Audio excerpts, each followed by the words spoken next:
Hi everybody, this is your favorite critical nurse, Vincent, coming to you with 5 minutes of awesomeness. Today we're taking a question from a student that wrote in and said, Vincent, I am having a really tough time learning EKGs in class. My instructors are going over it and I just cannot retain. Can you help? The answer is yes. I'm not sure where the disconnect in nursing school and learning EKGs is, but I'm here to at least give you a foundation so you can build on it. So let's get started. I'm going to post a picture on here and that y'all can use to follow along.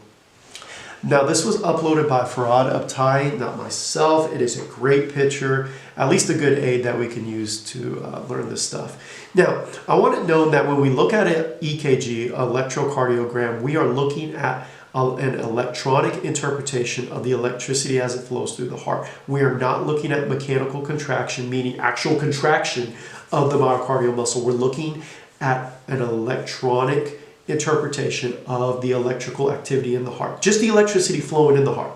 Okay, now in this first picture, we look and we see the SA node, which is what the main pacemaker of the heart.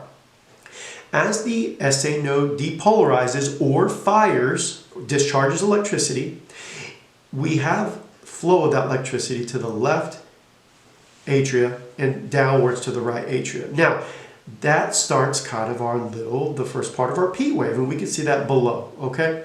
Now, the next picture, the second picture, we now see electrical activity, electricity just flowing all throughout the left and right atria, down to the AV node.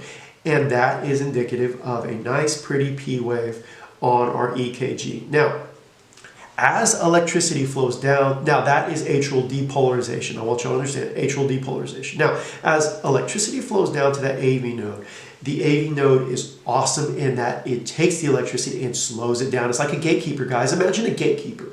It slows down the electricity, okay, before it goes into the ventricular space, the ventricular myocardium. Now, without that AV node being there, we would just have electricity flowing from the SA node down to the ventricles in a really fast, unorderly fashion, and we would not have awesome filling of the actual myocardium itself with blood and so on and so forth. So the AV node just slows down the electricity. So as the AV node gets the electrical impulse from the SA node, we now deliver it down to the bundle of His. Okay, now the bundle of His is right there in the septum, and we start generating, if you look in the third picture underneath, we start generating the nice Q wave up to a QRS complex, okay? So the bundle of His gets the electrical activity and delivers it down to the bundle branches, okay? Now, as it delivers down to the bundle branches, it goes right down into the Purkinje fibers, which are found in the lowest spots of the ventricles, really spreading all through the large ventricular muscle mass, okay? Thus completing our nice QRS complex, thus completing ventricular depolarization, okay? And you see that in the fourth picture. Now, in that fifth and final picture, we now have ventricular relaxation, okay? Also known as repolarization, indicative of that nice pretty T wave seen on the bottom of that EKG. Okay, so we go from depolarization from the SA node, okay, filling the left and right atria, going down to the AV node, okay, thus making a nice P wave. The bundle of His takes that electrical activity and starts to create a QRS complex as it delivers the electrical activity, okay, the electricity through the bundle branches and down into the Purkinje fibers.